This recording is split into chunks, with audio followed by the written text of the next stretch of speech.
Vrai ou faux fan, pourquoi certains internautes sont en colère contre ceux qui viennent en concert sans trop connaître les artistes? Et vous là, et juste évitez d'acheter des places pour des concerts alors qu'il y a des gens qui veulent prendre leur billet depuis longtemps et qui connaissent plus de chansons que vous.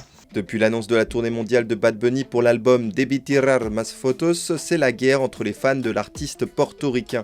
Arrêtez de dire aux gens, si vous n'êtes pas des fans, vous prenez pas des billets. Vous êtes qui? Vous êtes la police de la fanbase? Vous êtes personne. Et ce phénomène ne concerne pas que Bad Bunny, puisque ces faux fans sont aussi pointés du doigt pour d'autres concerts très prisés, comme ceux de Jul, Nino ou même Taylor Swift.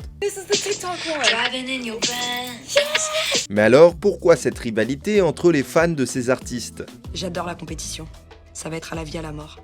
Et je parle de ma vie et de leur mort. Eh bien parce qu'il est de plus en plus difficile d'obtenir des places pour ses concerts préférés. Les ventes de billets de concert, c'est devenu la guerre. Vraiment la bagarre, la bataille à chaque fois.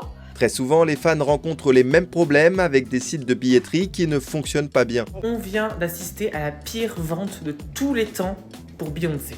En cause, une demande de plus en plus forte pour les concerts. Le site Live Nation indiquait avoir vu une hausse de sa fréquentation de 4% en 2024, après avoir déjà progressé de 20% en 2023. Actuellement, le site aurait déjà vendu 65 millions de billets en 2025.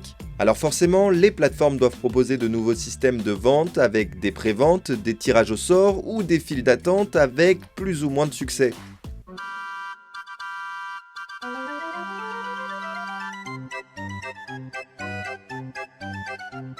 Pour Taylor Swift, c'était près de 720 000 personnes qui s'étaient retrouvées en même temps sur la file d'attente. J'ai envie de hurler. Ils nous ont fait chier avec des codes, des adresses mail, des trucs de partout, pour qu'au final il y ait au minimum genre 700 000 personnes. Ces plateformes ont aussi pour but d'éviter les arnaques en ligne en centralisant tous les billets officiels sur un ou deux sites fiables. Mais face à la forte demande, certains acheteurs n'ont d'autre choix que de se rabattre sur les reventes, et là encore, c'est le parcours du combattant avec des billets souvent vendus plus cher et de nombreuses arnaques.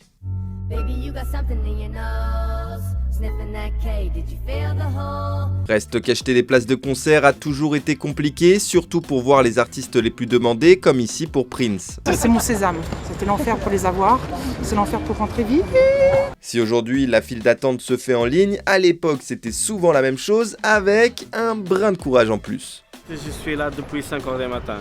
Voilà, on savait déjà qu'avec le Stones, il faut faire un petit effort, et on l'a fait, c'est bon.